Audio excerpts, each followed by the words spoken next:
I've got mixed emotions about this episode, and I think I'm going to need y'all's help processing them. So let's talk about it.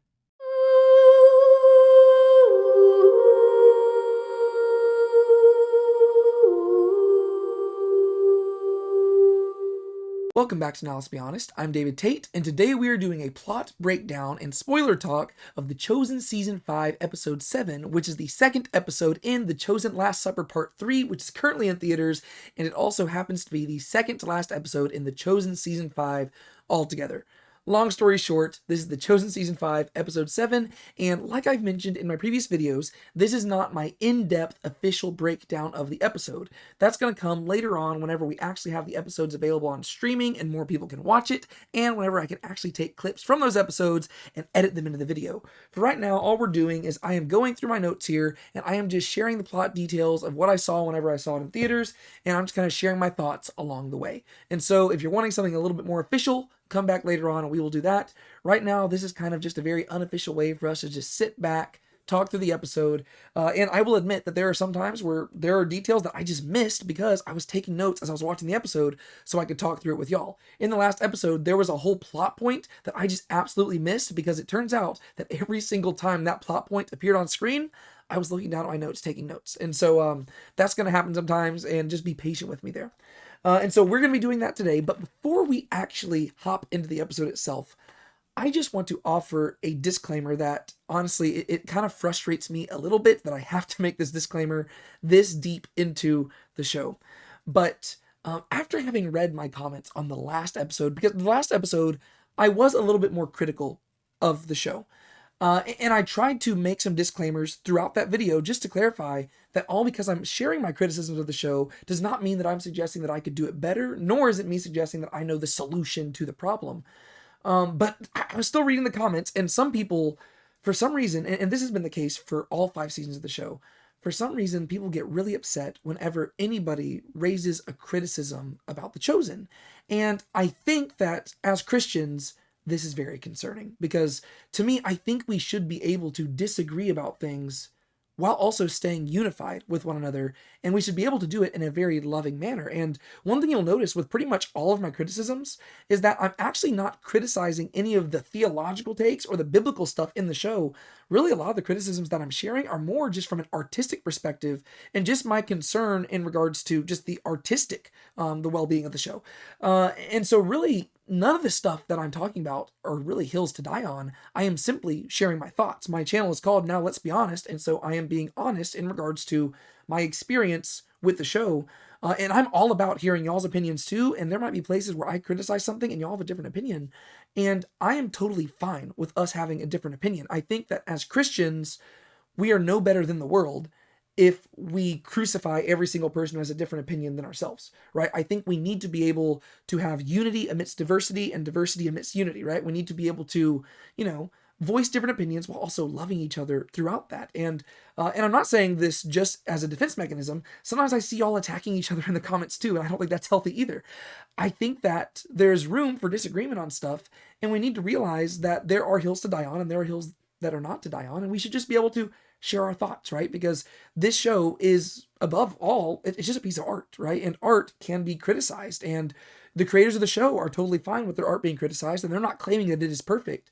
And I think that whenever we get upset with people for criticizing a piece of Christian art, we kind of get into the category where we're almost beginning to idolize it.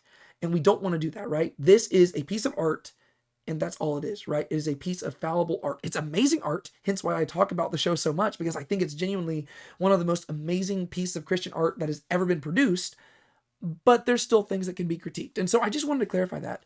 Whenever I share critiques, because guess what? I'm going to share some critiques in this episode too, and I just want to clarify, I'm not doing this from a place of hatred or animosity.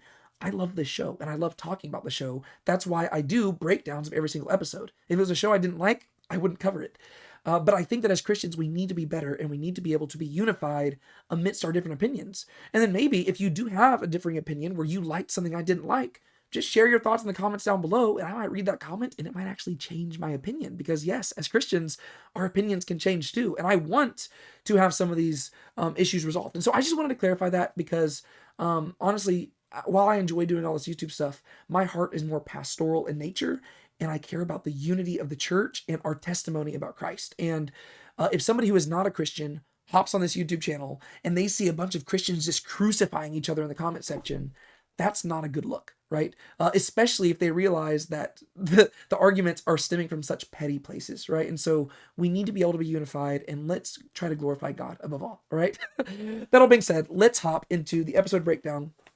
I did mention this in my previous video, but I really wasn't as big of a fan of these last 3 episodes as I was of really the second 3 episodes, right? So basically the way that this, like if you're watching this way later on, the way that this season was released is that they released the first 2 episodes as part 1, then episodes 3, 4, and 5 were part 2, and episodes 6, 7, and 8 were part 3.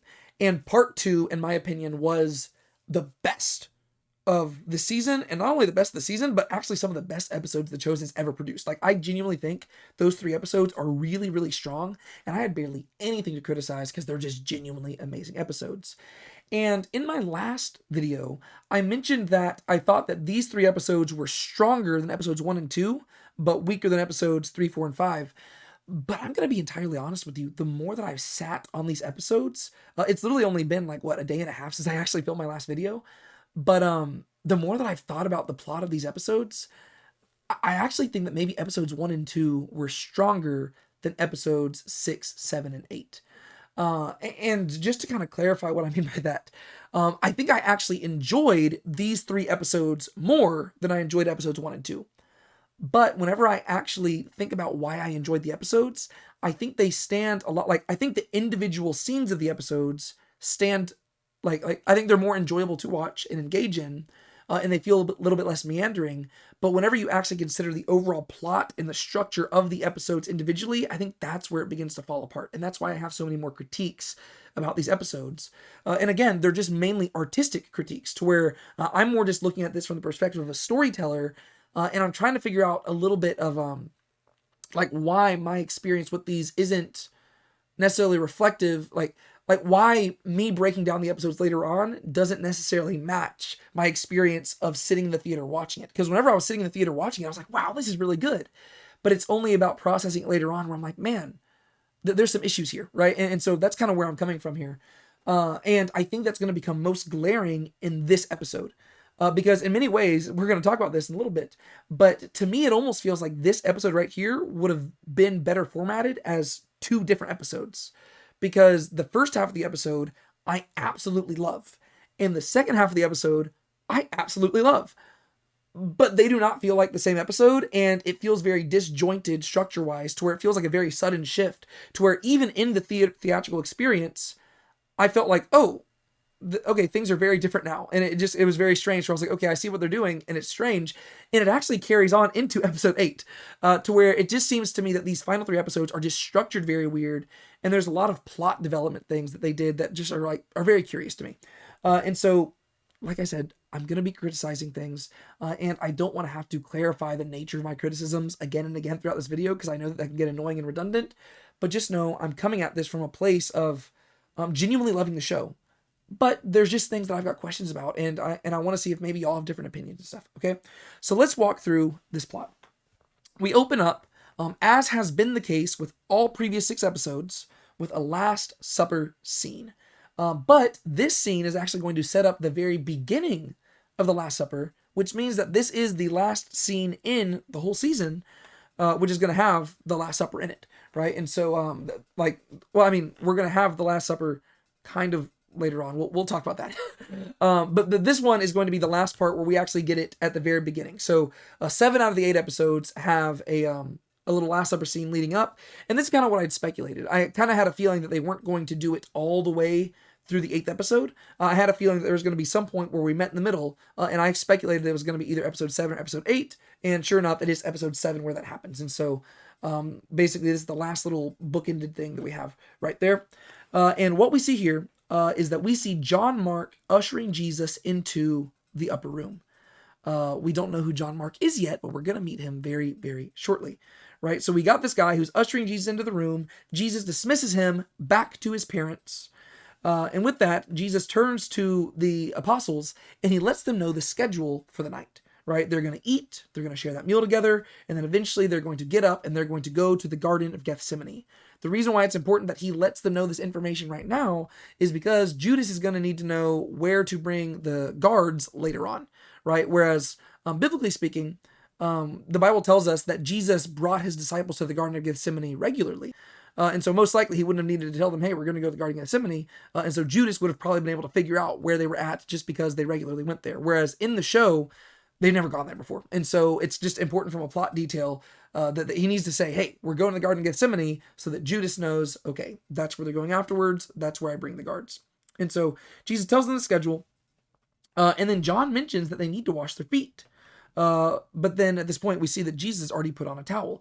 Again, we see a little bit of a change from the Bible here, but it's not a big change. Biblically, we see that Jesus actually stripped himself down to where he was probably wearing nothing but a towel, right? He was actually taking the form and posture of a servant to where it would have been even more stark than what we see here. But I imagine that they didn't depict it that way because it would have been kind of awkward to just to I don't know what the frame to frame that and like to maneuver like in a scene. To where you had him doing all that, and it also might have been a little bit more comedic than what they were wanting to go for. So they just have Jesus wrap a towel around himself here. And the disciples, they begin to resist what Jesus is doing here, but he asks them to not object for once. And this is a place where, I mentioned this in the last episode, but my audience that I was seeing this with in theaters, there were a lot of moments in the episodes that they found more comedic than I did. And I think that's because I was more just like sitting and trying to just appreciate the weight of the moment. But a bunch of them laughed at this, and I think it was supposed to be funny, but I think I was more just like appreciating the humility of Jesus here. But everybody else started laughing because he says, don't object, just for once. And so they do eventually sit down. And the first person that Jesus goes up to is Big James, right? And we're going to see Jesus wash several people's feet here. And as he goes around, different things are going to happen, right? So as he's down there washing Big James's feet, Peter looks very uncomfortable and he storms off. And you kind of get an idea that you know exactly what Peter's going to do. Eventually, Jesus gets up and he goes over to wash Thomas's feet. And in the background, we see Peter grabbing a pot. And again, you're picking up on what Peter's probably about to do. Then Jesus moves on and he washes little James's feet. And as he is washing little James's feet, he quotes the passage from, I believe it's Isaiah, where it says, how beautiful are the feet how beautiful on the mountains are the feet of those who carry the good news, right? And then he gets up and he goes to wash Judas's feet. And Judas is very reluctant to let Jesus do so. And you get the impression that Judas, he knows what he's about to do and his heart is heavy with it and he can just barely look Jesus in the eyes. To me, it's been very interesting watching, since like, each of these scenes from the Last Supper, they've been moving backwards in time. It's very interesting to see the character development over the course of it, because you're watching these characters like unravel in reverse, right? I think that's kind of interesting. And then finally, we get to see what Peter's up to, and it's what we probably all speculated. He decides that he wants to outdo Jesus. He comes out and he says, it's my turn. And so they're changing things a little bit from what we see in the Bible, but not really that much, right? Because in the Bible, it does say that Jesus got up, he washed his disciples' feet. The only person we read about him actually washing their feet is Peter. We don't know if Peter was the first person he went to, or if, Peter was just the only one who resisted. We don't fully know. But Peter does say, well, Master, no, like we should be the ones to be doing this, basically.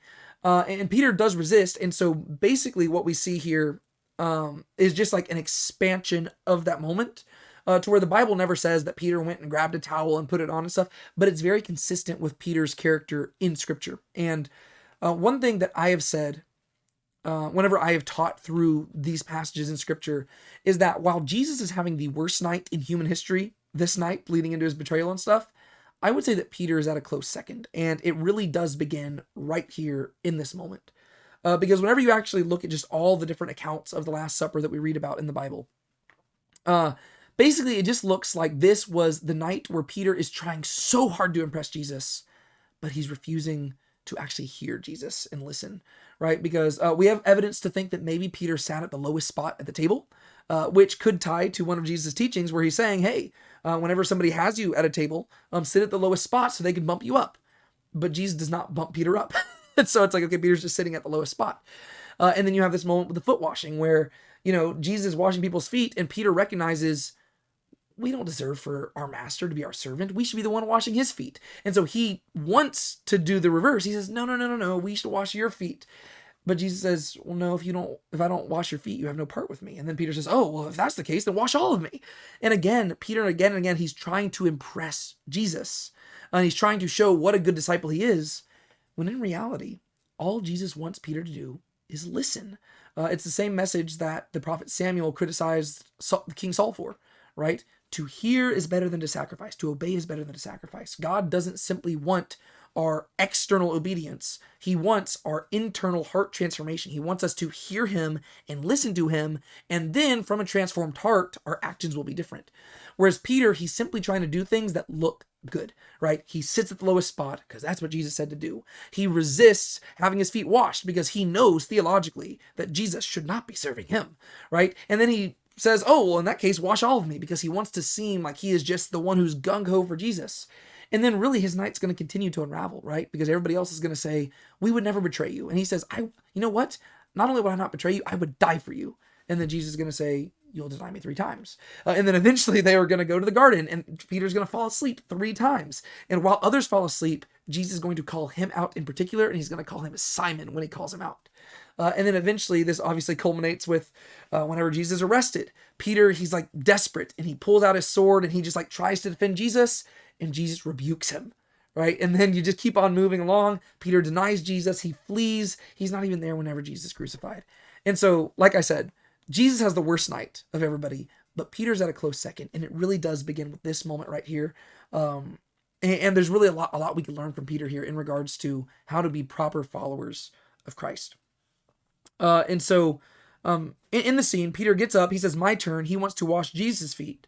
And he tells Jesus to sit. Peter says that they should have been the one to wash Jesus' feet. He apologizes for their pride. And you get the idea that he's feeling genuine. So while he's wrong, I like that they don't, like he doesn't aware that he's not aware that he's wrong. He's not coming across as overly pompous. He's genuinely trying to do the right thing. He just is missing the point. And it's funny because the others are begging him, right? Andrew literally begs him. He says, Peter, just listen. Because Peter seems sincere, but Jesus already told them to just go along with it. And so Andrew's like, Peter, please just listen to him.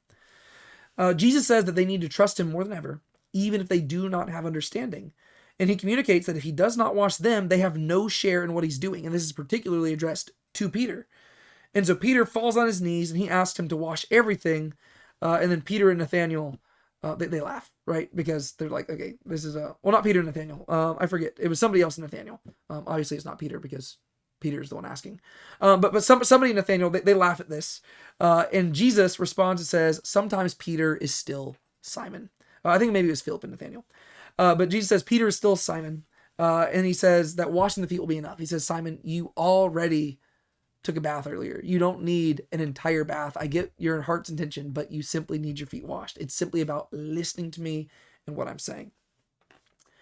And then he points out to them that he isn't talking about literal cleanliness. Instead, he is setting an example for them, right? They should be humble servant leaders for both their friends and their enemies alike, right? He says that he was setting an example for them, for if he is a servant to them, then they should also be servants of one another who also wash each other's feet. And that should not simply be true for their friends, it should also be true for their enemies. And to this, John responds and says, enemies? And then Jesus says, yes, even tonight. And then Thomas says, what is that supposed to mean?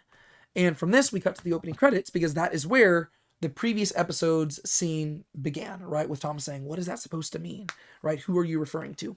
And so again, this is our last little bookended section there. And if I was trying to guess like a through line, right? Because, you know, the writers have told us that there's reasons they chose these scenes for these episodes. I would guess, since it has to do with Jesus being the one to cleanse them, we're dealing with the disciples struggling with a lot of stuff in this episode. And so maybe a big aspect of what that thematic through line would be is that following Jesus is not easy, and sometimes you just have to learn to listen. And there's different disciples who are going to struggle with listening more than others, and there's some who are going to struggle with it less, right? But honestly, I don't know. And so maybe as I walk through this plot, maybe y'all can help me just kind of figure out exactly what that thematic consistent through line is. Okay, so we have the opening credits, and if you were in the theaters, this was a shorter opening credits because they didn't want us to sit through the whole thing multiple times. And then from here, we cut back to that young boy who brought Jesus into the upper room at the beginning of the episode. And this is going to be revealed as none other than John Mark. Which means that with this episode, we have now officially been introduced to all 4 of the evangelists in the chosen universe, right? Matthew and John, they are apostles of Jesus, who are some of the main characters. Luke, he appeared in the Christmas special, and some of us speculated that the Watcher was going to be Luke, but it turns out the Watcher is Matthias, and so that was wrong. But then now we have Mark himself, who is also being introduced here. And there are some little moments between Mark and Peter, which I thought were really cool throughout this episode, because historically speaking, John Mark goes on to become a traveling companion of Paul for a little bit, and then eventually Peter, and then according to the earliest tradition, Mark's gospel is actually his written records of the oracle, like the oral teachings of Peter. And so in many ways, Mark's gospel is Peter's gospel, but it's written by Mark. And so we have good reason to think that Mark and Peter had a cool relationship. And so I like that they kind of, I don't know if it was intentional, but they seem to allude to that throughout here. So we see John Mark, he's preparing a table, his father comes in, super confused, and Mark communicates that he had a vision of this room, and he saw his dad talking with 2 men.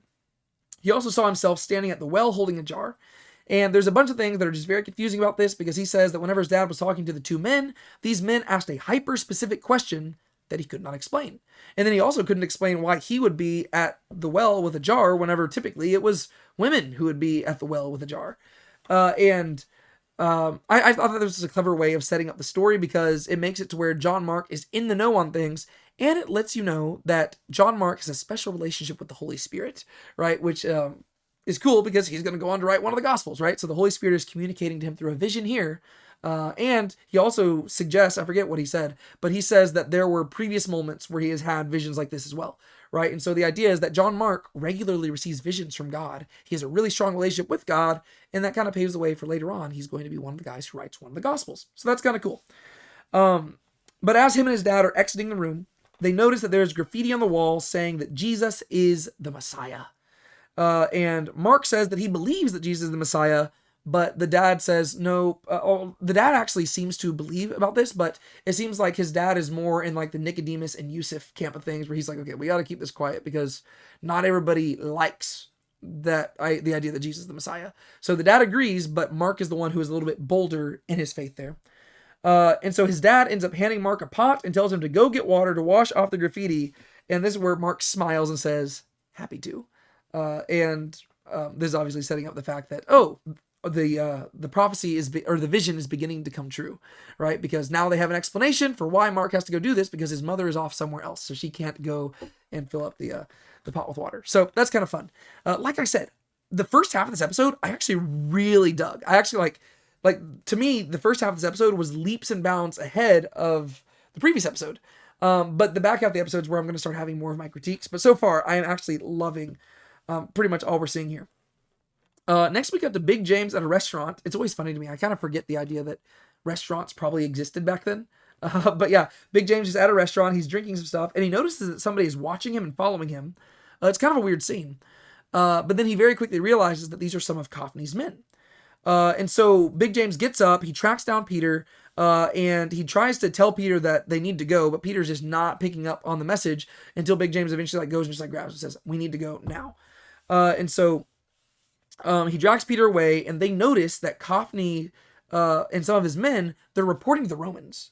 And so they pick up on the fact that apparently they're in cahoots with the Romans, and they're apparently not being very secretive about it, because they're literally talking with the Romans in broad daylight about this. So this might kind of tie into the things that Atticus had said in the previous episode, where he said that that Kaufman's men are not very good at their job, right? At least the zealots, they're more secretive, and they know what they're doing. Whereas Kaufman's men, they're just pulling Romans aside, being like, "Hey, here's what's going on," which kind of goes against the whole idea that that Atticus was wanting to keep this on the DL, right, on the down low.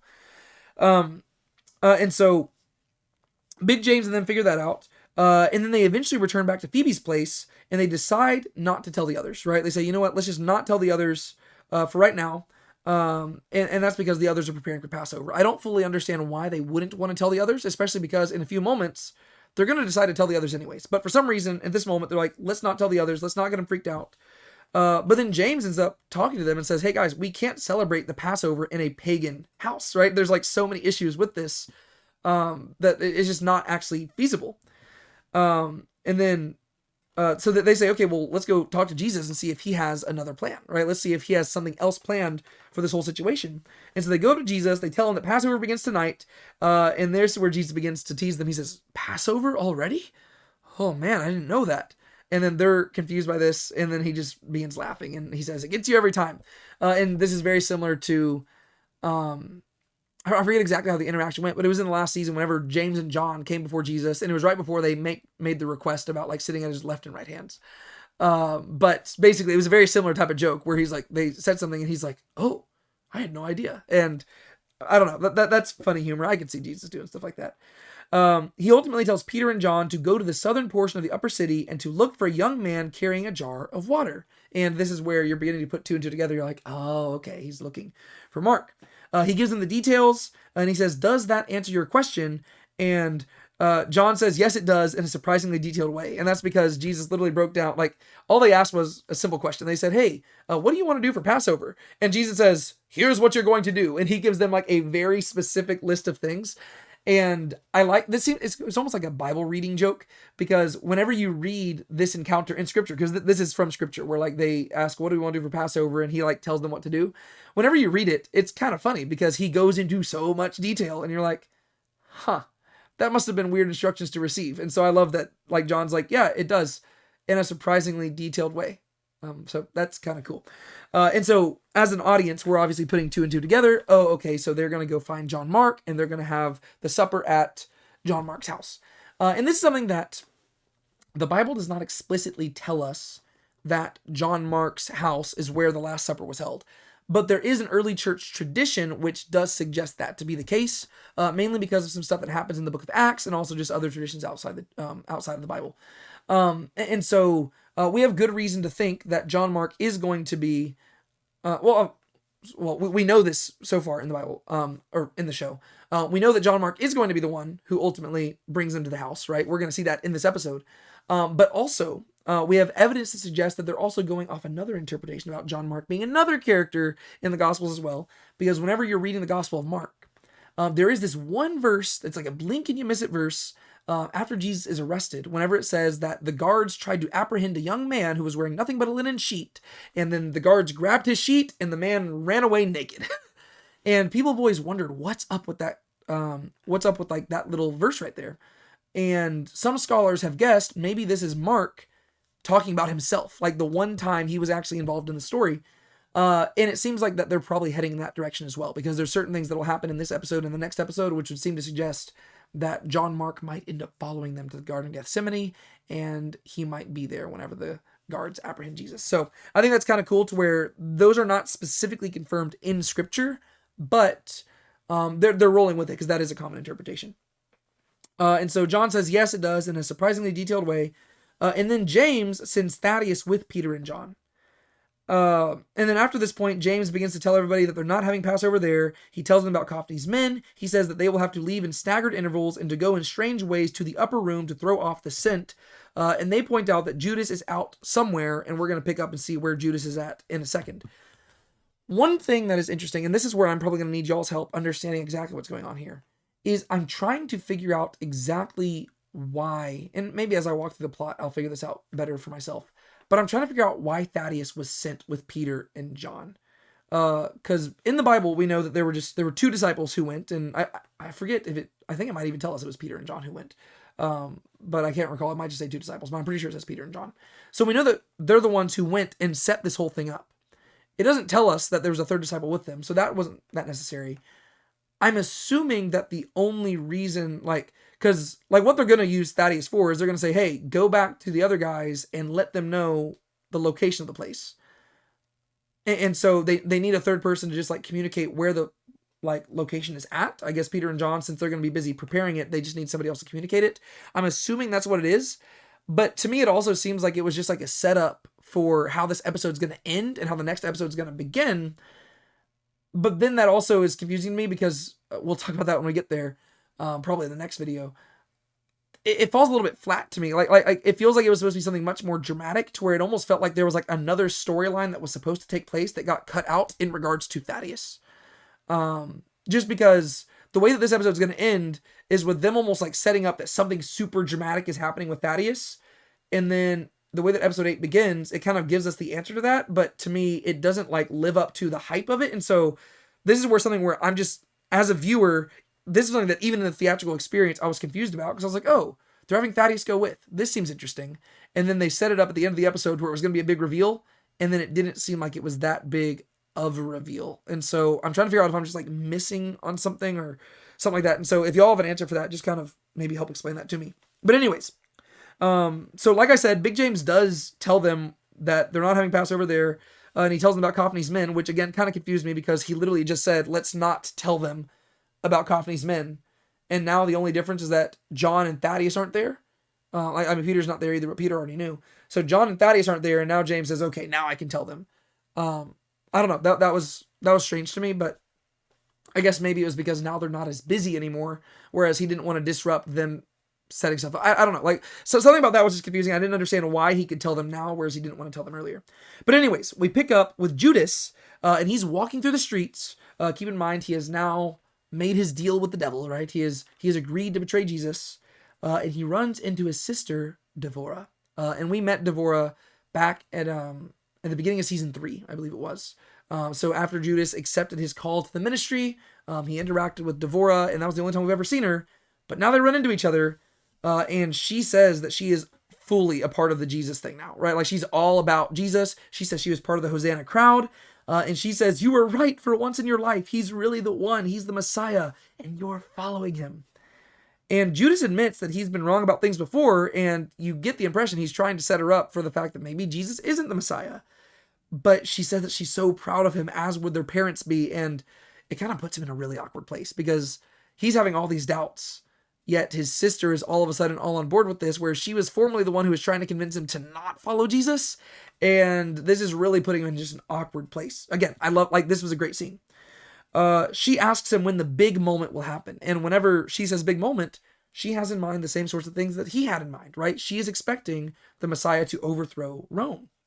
And she says that it must be soon. And he says, oh, I've learned something about that word soon. The soon joke is something like, it's a recurring gag. I'm not going to lie. I'm kind of getting, I feel like the joke's getting a little bit old, but it's still humorous every time it shows up. But he says, I've learned something about that word soon. It doesn't quite mean what you think it means. And she can tell whenever he's hiding something, she says. And she says, you must know when the big moment is. And it's at this point where he kind of plays fast and loose with the truth, because he does know that a big moment is coming tonight. And if the moment that she's talking about is going to happen, it's going to happen tonight. And this is something that he communicated to Caiaphas in the previous episode, right? He said that he hopes that if Jesus is the Messiah, he will fight back. And so really Judas is forcing the big moment to happen, right? That's really kind of what his goal is. And so while he doesn't know what Jesus' plans are, he does communicate to her that he does actually know when this big moment is, because he's trying to make his sister proud.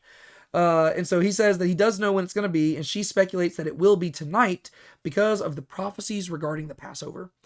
And I was kind of curious what she meant in regards to that. Like, when she said the prophecies regarding the Passover, like, was there... I might just have to look into this. I don't know if there was a Jewish tradition at this time period suggesting that the Messiah would do something big during Passover time because of some specific prophecy. Or maybe she was just alluding to the fact that during the original Passover, that's whenever God showed up and he judged the enemies and delivered them from slavery. That it could be as simple as something like that. But she specifically said the prophecies concerning Passover. And so I wasn't sure necessarily what she had in mind. But he says that his lips are sealed, but he kind of does a wink, wink, nudge, nudge thing where he kind of suggests oh yeah, I know when this is going to happen. And you get the idea. He's being fueled by pride, right? He's having all these doubts, but he really wants his sister to be proud of him. And he wants her to, think highly of him. And to me, what's so sad about this is that, Judas Iscariot, keep this in mind. He's got less than 24 hours to live, right? He's also going to be dead within 24 hours. This is his last encounter with his sister, unless they find one other time for him to encounter her. But this is it, right? Because this guy, whenever he sees Jesus being sentenced to death, he's going to go and hang himself. And that's heartbreaking whenever you see this, because to the end, he's just trying to make his sister proud. He wants to make his family proud. And so he says his lips are sealed, and she says she doesn't know how she will sleep tonight, and he admits that he doesn't know either. And the sad reality about that too is that Judas probably won't be getting any sleep tonight. He will probably be up the entire night, and he is probably the only sleep he's going to get is the sleep of death, which is just heartbreaking to consider. Like for us, we think, oh, there's still another season left. Yeah, but that season takes place over the course of 24 hours. Jesus and Judas are both, Jesus is going to die around 3 p.m., right? Judas, we don't know what time he dies, right? It's sometimes after Jesus was sentenced to death. And so that's just heartbreaking whenever you think about it. It just, to me, it makes me sad just even talking about it here. Jesus tells him to do what he has to do, to which he responds, I will, I must. And again, it's just heartbreaking, right? Like this idea that you get the impression he's still trying to convince himself that what he's doing is the right thing. And she says, you are right. The name is scary. It won't be forgotten. Which again is so sad. Like this scene is just so well written. It's like, oh, it won't be forgotten. But not in a good way. And the sad thing is that not only will the name Iscariot not be forgotten, the name Judas won't be forgotten. At the time period of Christ, Judas or Judah, the same name, it was one of the most popular names in Jewish culture. Nowadays, Judas is a name you do not name your kid, right? It is one of the least popular names, and it's all because of this guy right here. So yeah, the name Judas will not be forgotten. Instead, it'll be used synonymous for the word traitor. It's sad. Judas responds and says, I've really done it, or I'm really going to do it. And with that, he leaves. To me, that was just a heartbreaking, sad scene.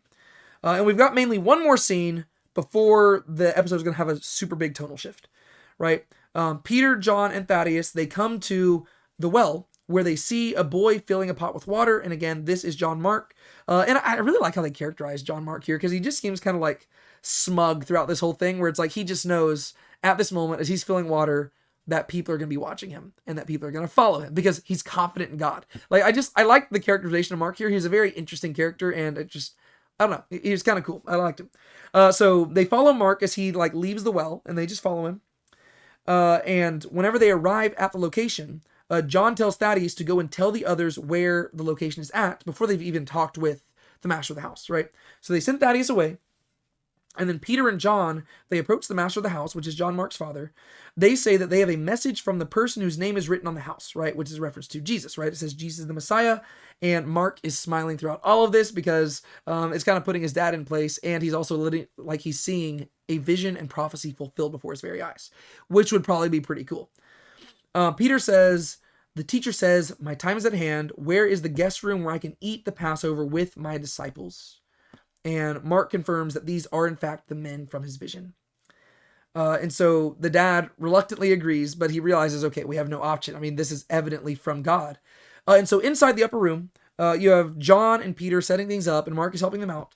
And John begins to reflect to Peter on how far they've come, right? He says that they were fishermen on a boat before they, quote, met the creator of the universe. And I don't know, John is definitely the one throughout the whole show. He is the one. There was one place in season 4, whenever Peter was having a private conversation with James and John after the death of Ramah, right? And so I think it was in episode 4 of season 4. Peter did something very similar, but throughout the whole show, John has been the one who has been most perceptive to the divinity of Jesus, right? I mean, if you go back to season 2, episode 1, yeah, literally season 2, episode 1. John was picking up on it right there, right? Whenever they're in the synagogue in Samaria, and Jesus turns to John and he says, I am. And John's like, wait, are you saying what you're saying? Like what I think you're saying? And so John seems to be the first one who really is picking up on the divinity of Jesus. And then throughout the show, other people have begun to pick up on it more and more, to where it really seems like maybe John, Peter, and Mary Magdalene are the ones in the show who understand this the most. But he says, yeah, like we were just fishermen, and then we met the creator of the universe, like in person. Pretty crazy. Mark, he comes in, he asks if everything is good enough, and you can tell that he's stressed because he wants everything to be absolutely perfect. Because also, keep in mind, while Mark realized that he was going to be preparing a meal for somebody, I don't think he realized that it was going to be for Jesus. Right? So that actually just was even cooler. Whenever they're like, yeah, the guy whose name is written on your house wants to eat here. He's like, oh, this is even a bigger deal. And so Peter says that everything's good. And Mark's dad asks for discretion. And Peter and John agree, don't worry, we want to be discreet. John seems to think that it's pretty cool that Mark had a vision. And he says that this is clearly prescribed to be Jesus, right? And Peter says, so John thinks it's cool that Mark had a vision, and then he's communicating to Peter that this is obviously like God working behind the scenes and that Jesus is doing things here. And to this, Peter responds, so why aren't you smiling? And this is where John steps a little bit closer to Peter, and he shares with Peter some of the stuff he's been talking about with Mary Magdalene. He said he's been paying close attention, and he's beginning to understand more, but there are certain things that he still does not get. They agree that they will set the table anyways, but they also admit that they're blind to what's actually going on. And then John responds that what he is absolutely certain of is that, quote, Jesus is sad. And that seemed like a very strange quote to me, because I don't know, I thought I almost misheard it at first, where I had to ask Brienne, my wife. She was sitting next to me, and I was like, did he say Jesus is sad? Because it just seemed like kind of like an abrupt cut after that.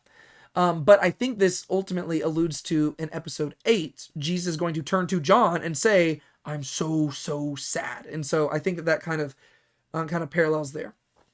And like I said, after this scene, the episode takes a very abrupt tonal shift. And this is where I'm really going to, I'm going to try not to criticize too much, because I appreciated all of the scenes that followed this, but this is where, and I saw some people talking about this in the comments as well, this is where the episode felt a little bit meandering, and it almost felt like filler. And I think that there was probably a way to incorporate these following scenes into the show in a way that didn't feel like filler, but I'm not quite sure what those ways would have been.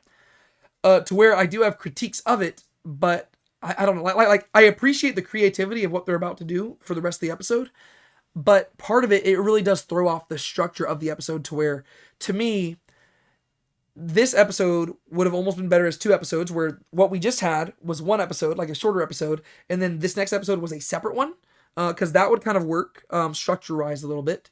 But then also, I could see it where maybe episode 7 and 8 could have been treated as like one big movie, to where it was like that was one huge episode, to where you have this part in the middle. But the way it is, it just feels very awkward, to where the first half of the episode is like one thing, and then the back half of the episode is something absolutely different.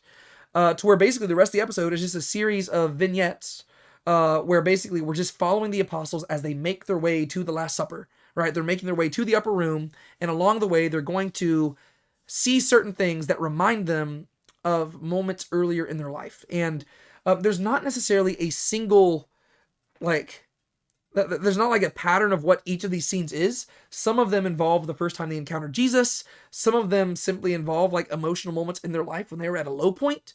And then some of them are just like kind of seemingly random. And I think that's why people have criticisms of this part in particular, because from a creative perspective, it was really cool. And it also communicates from a creative perspective that we are building to something really big. Right? Because you have like these characters all gathering together at this one place, and along the way, they're reflecting on their life before. I get that. But from a storytelling perspective, and simply from a structural perspective, it just felt kind of clunky and awkward and strange. And again, this continues into episode 8, because it's kind of a spoiler alert for episode 8 if you haven't seen it yet, but it's not a huge spoiler. This structure is going to continue into the opening scene of episode 8. To where the first 7 episodes, the opening scene was a scene from the Last Supper, whereas in the last episode, for some reason, they have the opening scene be one of these like flashback scenes, and it was just strange, to where like the structure of it felt off to me in a way where like I feel like it probably made more sense on paper than it did in execution. And again, it doesn't make it a bad story. Right? To me, I'm simply analyzing this from a storytelling perspective and from a consistency level perspective.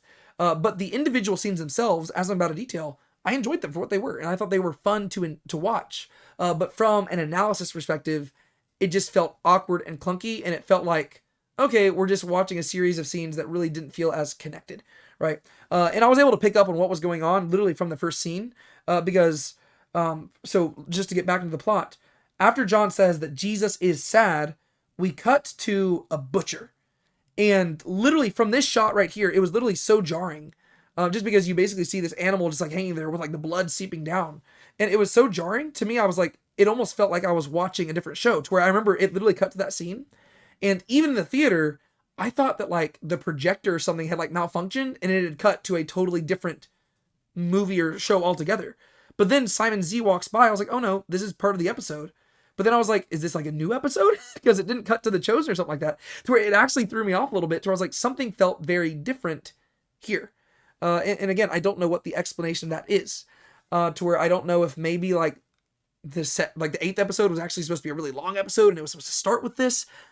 I don't know, but something about it just felt off to me, to where even in the theater, I was like, ooh, something different is happening now.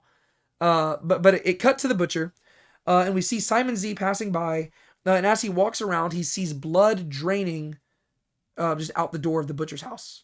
And then we get a black and white flashback.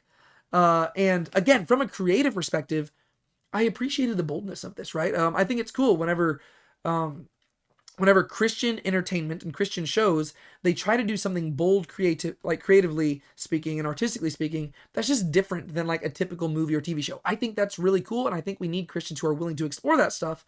But again, that doesn't mean that it can't be critiqued. To where it just felt weird to me, but literally right off the bat, whenever it cut to a black and white flashback here, literally from the very first flashback, I realized, oh, I see what's happening. And I began to process, okay, we're probably going to follow a bunch of the apostles who are walking to the Last Supper, and along the way, we're going to get a flashback moment of them. But then, like, it kind of took me out of the show, because I realized that's probably what's going to happen. But I was like, are we going to go through all 12 of the apostles? And the answer is no, we're not going to cut to all 12 of the apostles. We're only going to cut to some of them. But then it's like, okay. And then I was also thinking, what flashbacks are they going to show us? Because we already know how all of them, like some of them met Jesus. And so I was trying to figure out, what do we need to see right now? And to me, I think that's where, again, the structure falls flat a little bit, because there's not really a single connective tissue beneath all these flashbacks, to where from a storytelling perspective, usually you're supposed to like a general rule of thumb is whenever you're filming scenes, right? One way that you could tell stories is this happened, and then this happened, and then this happened, and then this happened. And that's a decent way to tell a story. But the better way to tell a story from a storytelling perspective is to say, this happened, therefore this happened. Therefore this happened, right? So one scene leads to the next, and then that scene leads to the next one, to where every time you see something show up on screen, you understand why it's there. And that's where something, as a viewer, from the moment I saw this flashback with Simon Z, I was just wondering, what do we need to know about these apostles right now that could possibly give us a better understanding of the Last Supper? And I honestly did not know, and I might have to just sit on these scenes a little bit more to figure out what the writers were trying to communicate. But to me, it almost felt like, oh, hey, we need to build up to the finale, and therefore we are going to have some flashbacks with each of our characters. But I couldn't figure out the consistent thing. And so maybe as I walk through these, it'll begin to make more sense in my head. But I literally felt that right off the bat, to where I was like, oh, that's what they're going to do. And then as I was watching the rest of the episode, I was trying to figure out what is the connective tissue, and I couldn't exactly pick it up. But like I said, maybe as I walk through this, I'll be able to figure it out. So Z walks past a butcher, he sees the blood draining out the door, and we get a black and white flashback to the Romans trying to break into the door where Simon Z and two of his buddies, who are fellow zealots, are hiding. So this is just giving us a flashback to Simon Z's time as a zealot. Basically the moment that Simon Z became Simon Z, right? Simon the Zealot.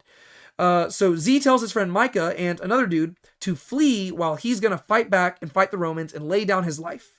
But the moment he says this, you know where the story's heading. He's the one who survives, and they're the ones who die, right? Because just as the Romans are about to break the door down, all of a sudden the banging stops. And you get the impression that Simon Z knows exactly what's about to happen. He begins to go, and he begins to look around the house. He goes out the back door, and sure enough, both of his friends are dead, and he begins to weep, right? Uncontrollably, because their blood is seeping out, just like at the butcher's place. Back in the present, he looks at the blood, and he walks away, and he is heading again to the Last Supper. From there, we cut to Nathaniel. And as Nathaniel is walking to the Last Supper, he sees a woman who is playing a lyre, and she is singing. And then we get a black and white flashback. And again, it's going to be basically each of these flashbacks is going to be consistent with what the apostle sees, right? And so Simon Z, he remembered his time as a zealot. Well, now Nathaniel, he sees his time as an architect, right? And I guess a thematic through line for all these could be the apostles being what they formerly were, right? I was one way and now I'm another, and the only thing that happened in between was him. I guess you could argue that's what, in general, it was. I'm just curious as to why it had to be right here. Like, to me, this would be more fitting at the end of the whole show, right? To where after the resurrection, as they're getting ready to go out and proclaim the gospel to the nations, these flashbacks would seemingly be more fitting there because they're reflecting on who they once were and now who they're going to be. Whereas here, it's like, well, they're just, from their perspective, they're just heading to a meal. Like, it just felt kind of strange to me why it was placed right here, if that makes sense. But Nathaniel has a black and white flashback. He's sitting before his architectural plans at school. He gets absolutely frustrated. He sweeps the stuff off his desk. And in the midst of his frustration, he hears a woman singing, and she's singing Psalm 130. He gets up, he goes outside, like he walks to the window, he sees the woman singing, he hears her, and he looks at the building outside, and he's clearly moved by what he sees. It's hard to tell if he's moved in inspiration or in frustration or something like that. But suddenly his instructor comes in and asks him why he isn't studying for his test. He receives a letter from Philip talking about John the Baptist, and he says that they are preparing the way, and I actually like this line. Philip says that we're preparing the way for somebody, and then he says to Nathaniel, in due time, with Nathaniel's help, that they will, like, he says, in due time, they will need Nathaniel's help with building the road, right? So he says, like, it's just kind of a cool little play on words, because we know that Philip and Andrew, they were disciples of John the Baptist, as we're going to see in a second, but biblically we know that as well. So Philip and Andrew were disciples of John the Baptist, and John the Baptist was always talking about how he was the one sent to prepare the way for the Lord. And so this was just clever writing, because you have Philip saying to Nathaniel, who is an architect, don't worry, one day you will help us build the way. The time for you to contribute your architectural skills will come. And we know that that's true, right? Because they're both apostles, which that was actually kind of cool. And so back in the present, Nathaniel looks at the temple and he smiles. I'm not sure why it was looking at the temple that made him smile, other than maybe the thematic consistency of him looking at a building, whereas in the flashback he was looking at a synagogue, now he's looking at a temple, or maybe it's the fact that Jesus is the greater temple. I don't know. But he goes on. Next we cut to Andrew and Philip, who are moving to the side as Herod Antipas's carriage passes by. Here they turn and they smile at each other.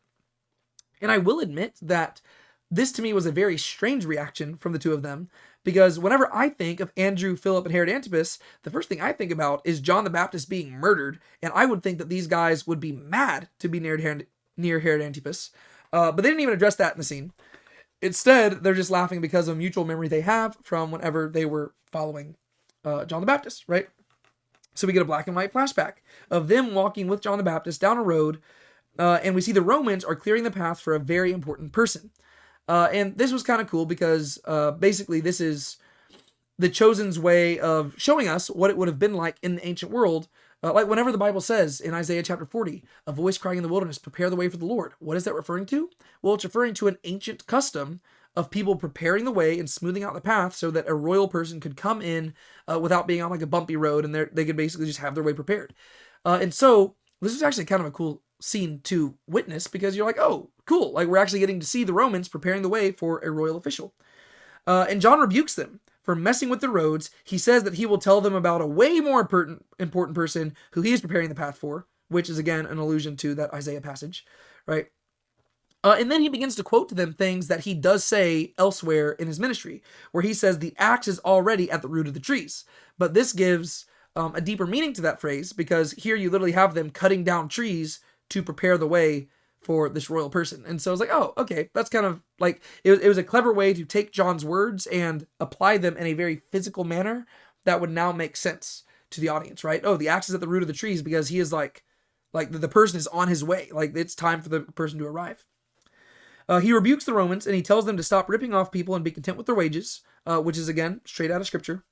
And as they walk off, Andrew tells Abner that he has to go back and fish with Simon soon to help pay taxes. And this is alluding to the events that we saw in the first 4 episodes of season 1, right? And so, Andrew, he follows Jesus for a little bit, but he says, okay, I need to go back. I need to help out Simon because we got some tax issues, and that's going to basically pave the way for their lives to be changed dramatically forever.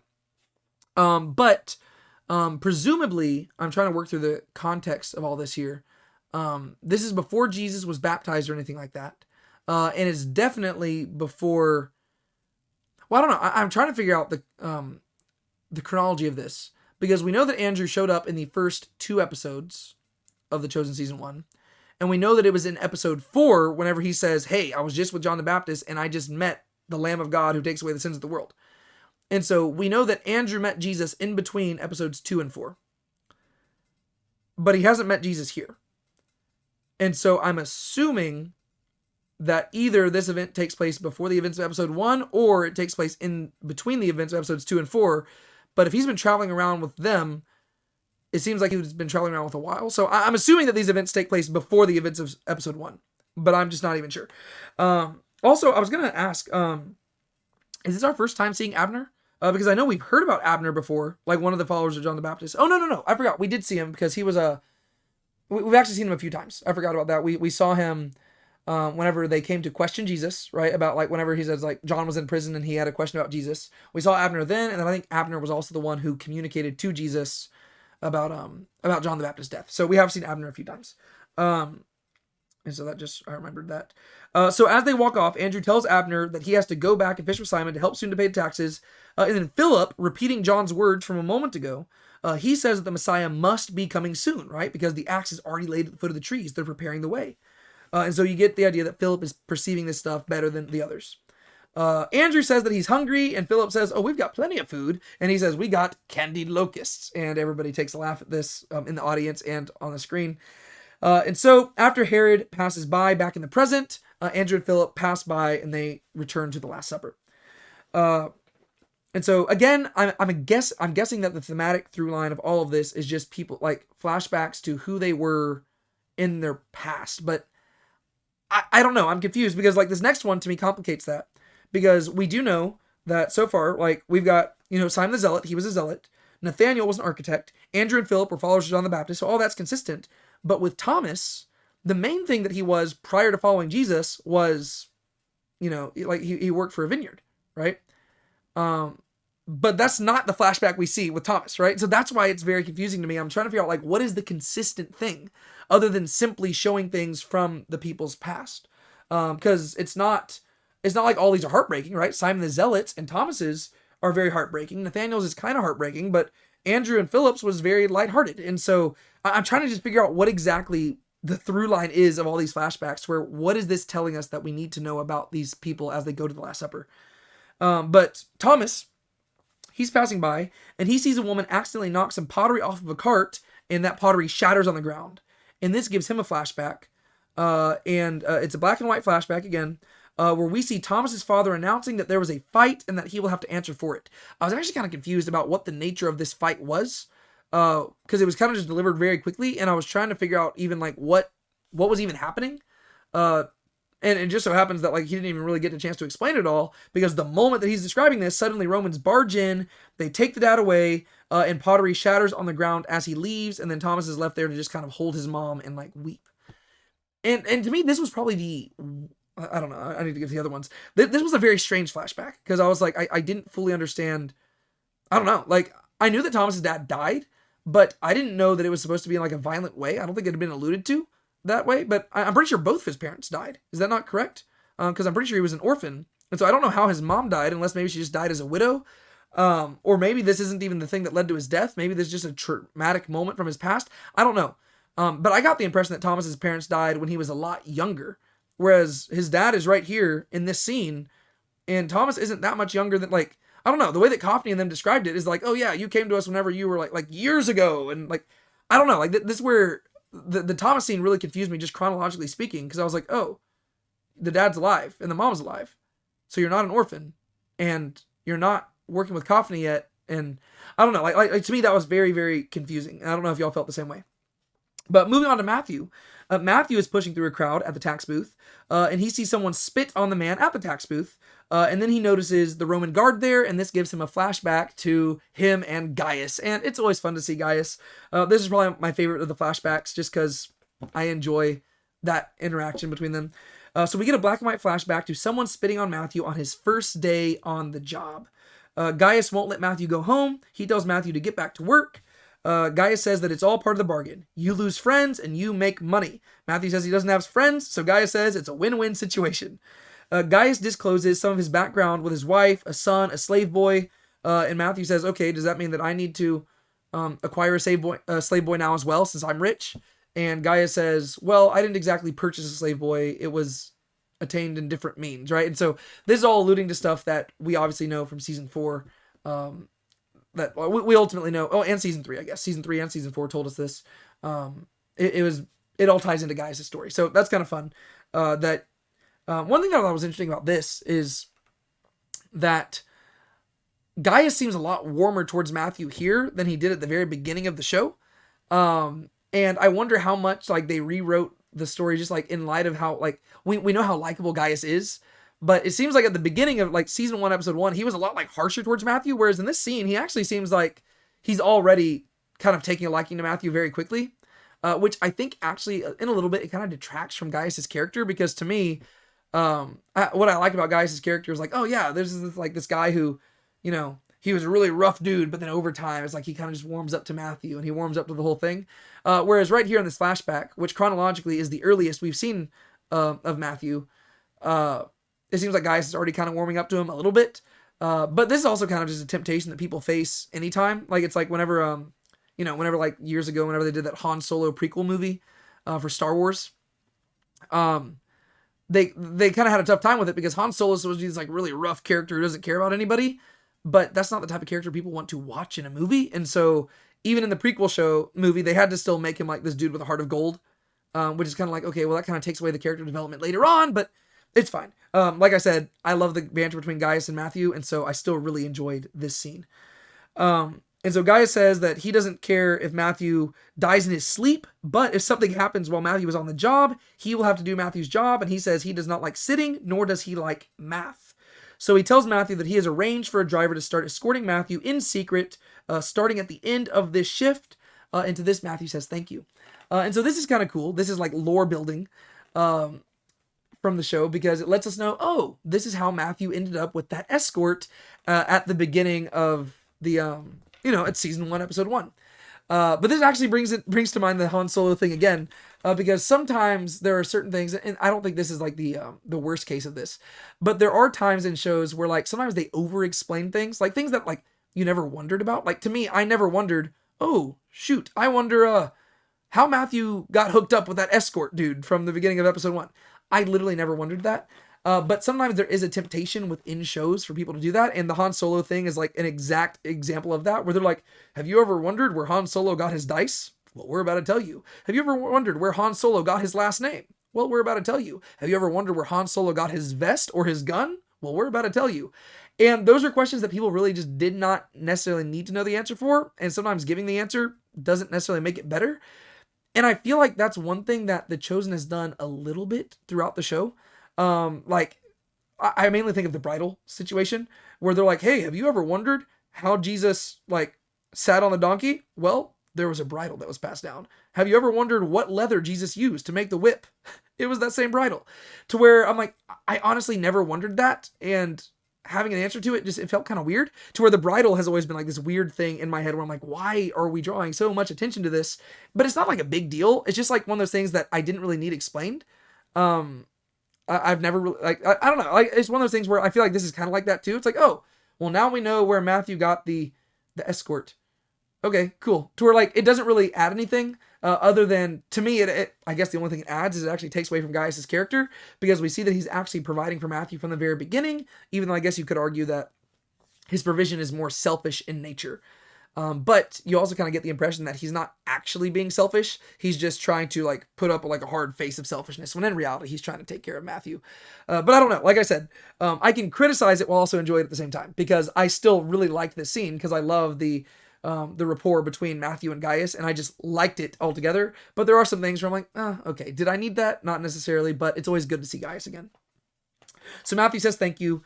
And then he also says that something is wrong with him because he is different than everybody else. Again, I don't know where they were planning on heading with that. It's just referring to the fact that Matthew has certain social quirks that are different than everybody. But I don't know, like it seemed weird. Like it was almost like Matthew had just realized that in that scene. But anyways, we cut away. And now we see little James, right? And little James, he is walking through the city, and he walks like through the court of Gentiles, and he comes past the Jerusalem choir singing. And I actually might need y'all's help on this, because I'm not sure what song this was.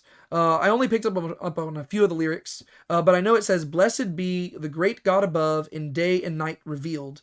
But I genuinely have no idea what song that was, because as far as I'm aware, it wasn't any particular scripture. But they were singing it, and as they're singing it, we get a black and white flashback to James practicing the same exact song back home where he is wanting to go into the choir.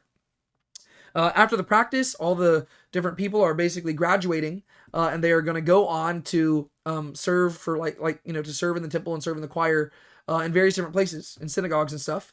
And whenever it gets to little James, he says that he wants to sing in Jerusalem as part of the 288, which is something that we learned about James way back, I think it was season 1, episode 5, maybe. I believe it was whenever they were coming back from the wedding in Cana, so maybe that was episode 6. I think it was episode 6. But they're coming back from the wedding in Cana, and they're all just talking about what they had done in the past. Well, James had told us that, he had told the disciples that he was wanting to join the 288. Well, here we get to see that desire voiced. His instructor tells James that he has a fine voice, but he wants James to read a little passage from Leviticus. So he rolls open the scroll, and James is forced to read the part that no one with a deformity can be a priest. And James says, well, that's fine. I don't want to be a priest. I simply want to serve in the choir. But to this, the teacher explains that over time, they have expanded it to say that the choir, they extended it to anybody who is serving in the temple, right? So it's no longer just the priest, it's anybody. And that's because the choir director is very strict about appearances.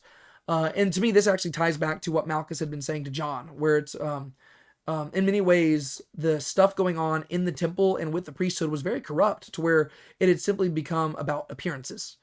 And so, yeah, that's a fair criticism, and that's what Jesus got onto them about as well. And so the instructor says that he will give James a certificate for Bethany because that's just outside Jerusalem, but James storms out and he will have none of it. And that night, we see James just going through the city. I guess he didn't really have a backup plan, and he doesn't have anywhere to stay. Because for some reason he's spending the night in the middle of the woods by himself. I'm not really sure why he was in the woods by himself.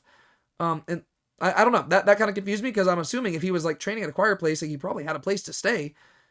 I don't know. That was strange to me. I don't know why he's there, but maybe he's just going off by himself to die or something. I don't know.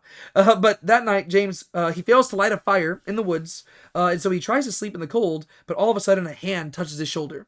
And it turns out it's Thaddeus, who comes up with his rabbi Jesus, concerned that James was a dead body. And so James is a bit touchy and defensive at first, but Jesus ultimately lights the fire, and he asks if they can sit down. And he asks James to tell him his story. James is kind of thrown off by all this, and he asks Jesus and Thaddeus if they're angels. And James says, Jesus says, no, we're not. And Thaddeus affirms that they are not angels, they are just craftsmen. And then James begins to tell the story, and we cut away from them. And so that's the last of our flashbacks. Then we're going to have one final scene before the end of the episode. But let me just go count through that. 1, 2, 3, 4, 5, 6 flashbacks. One flashback included 2 of the apostles. So we had Andrew and Philip in that flashback. So there are 7 apostles accounted for here, which means that there are 5 flashbacks we did not get, right? We did not get Thaddeus. That's going to come at the beginning of episode 8. We did not get Peter. We did not get James or John, and we did not get Judas, right? I think those are the only ones that we did not get flashbacks of. But we did get all the rest of them. And again, I liked the scenes individually. If you just had those little snippets, that's kind of fun. In the episode, though, it felt off to me, and I'm trying to figure out what that has to do with the rest of the episode, right? Because, again, there are storylines that can go throughout the whole season. But that's the tricky thing about TV shows, right? Is that on one hand, there's the biggest storyline is the storyline from the beginning of the show to the end of the show. So season 1, episode 1 to season 7, episode 8, right? That is one big storyline. But then you also have the interseason storylines, right? To where you have season 1, episode 1 through 8, season 2, episode 1 through 8, and that's a storyline as well. But then you also have, on a microscopic level, you've got the episode storylines, to where literally season 1, episode 1, scene 1 to season 1, episode 1, last scene, right? And whenever you're telling stories, you have to tell them in small units like that. And the same thing's true with books, right? So you've got the whole book series, you've got the book, and then you've got the chapters. And you kind of have to judge them each individually. And with books, sometimes there's a little bit more flexibility with this.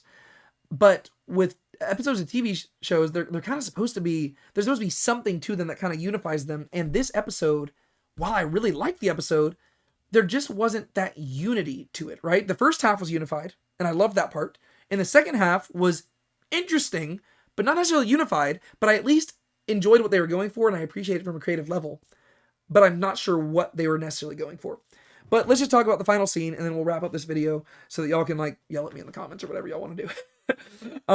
So now that the apostles are all there, they have gathered together at the upper room, and John sees soldiers outside, right? Everybody gets tense for a second, and they're hiding because they think the soldiers are coming for them. But ultimately, the soldiers just pass by. And all of a sudden, they begin to wonder where Thaddeus is, right? Judas has arrived, everybody else has arrived, but Thaddeus is not there. And they're wondering why it's taken him so long when he's the one who told them the way. And they start disputing and wondering what exactly he's doing. And then Peter says they shouldn't underestimate Thaddeus. And then it cuts to black, end of episode. And this is going to kind of get into episode 8 a little bit. But this is where it set up my expectations really high, because honestly, I wasn't expecting the episode to end there, right? It didn't feel like things had reached like a boom, end of episode thing. But he says, hey, don't underestimate Thaddeus. And I was wondering, oh man, where is the next episode going to head? Like, what is Thaddeus going to be up to? Because to me, that seems to set up that something really important is going to happen with Thaddeus, which is interesting because, like I said earlier in the episode, whenever they had Thaddeus go with Peter and John, I was like, ooh, they're setting Thaddeus up for something really interesting. I wonder what that is. And then the end of the episode reinforced that. And I was like, man, what's going to happen with Thaddeus? But then it turns out that really nothing happens with Thaddeus. And spoiler alert for episode 8, he's just going to kind of walk in and be like, oh yeah, guys, I was the last one to leave. And so of course I'm the last one to show up late. But I'm like, but why'd you show up so much later? and then it like confused me because I'm like, because Peter says, don't underestimate Thaddeus, to where part of me is wondering, was there a deleted plot line that was supposed to happen at the beginning of episode 8 that explains where Thaddeus was at and why it took him so long? Because, don't underestimate Thaddeus. I don't know. Like the way that episode 8 begins makes me think maybe we are supposed to underestimate Thaddeus, because apparently he only left a little bit after everybody else, yet he showed up hours after them to the point where they were worried about him. I mean, at this point, they're debating about him, and it is pure daylight outside. And at the beginning of episode 8, when he shows up, it's already nighttime. And so it's like, so apparently they were already worried enough about him to be disputing here, and he shows up even later. So I'm like, maybe we should underestimate him, because you're right. He was the first person to know where this place was at. He should know how to get there. Why did it take him so long? And so I don't know about y'all, but to me, it felt kind of anticlimactic, because this is the second to last episode of the season, and it's built up to this moment. Where is Thaddeus? And it turns out, he's just walking down the road. He'll be here in a second. I was like, oh, okay. And then to me, it changed it to where the beginning of episode 8, we're going to get that Thaddeus flashback, and it's a really cool flashback. But then whenever you realize, oh, he was just also heading to the Last Supper, I'm like, well, then wouldn't that have fit better in this episode? Like, why is that flashback being used at the beginning of episode 8 when it seems like, oh, if he also was just heading there, I don't know. It's just like, that's where I'm kind of confused from a storytelling and structural perspective. Why does that go? Like, why did they feel the need to add that dramatic tension when there really wasn't any dramatic tension at all? It turns out that Thaddeus left later, so he showed up later, and so it seems like he should have just had that flashback here, but for some reason they wanted to open up episode 8 with it.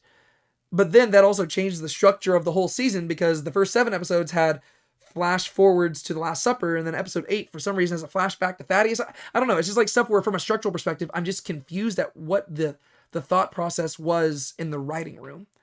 And again, I still enjoyed the episodes, right? I like the episodes and I like what they're doing. I'm just kind of confused as to certain plot points and what exactly is going on here, because there's certain emotional things that they're trying to convey in the episodes that I feel are almost contradicted by the weight of what's actually happening on the screen, right? To where it's like, I'm being told that I should feel more emotion over this event, when in reality, the event is not as dramatic as is being presented.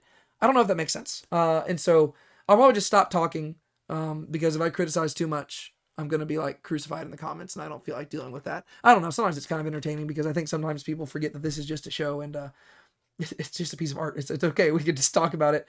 People get very passionate about it, but I don't know. I'll just stop there because maybe y'all can help explain that to me, because I genuinely, I am trying to understand this and wrestle through it, and maybe I just missed something, because I'm taking notes throughout this whole thing. Maybe once I repeat watch the episode, I'll have a better understanding of what exactly is going on there.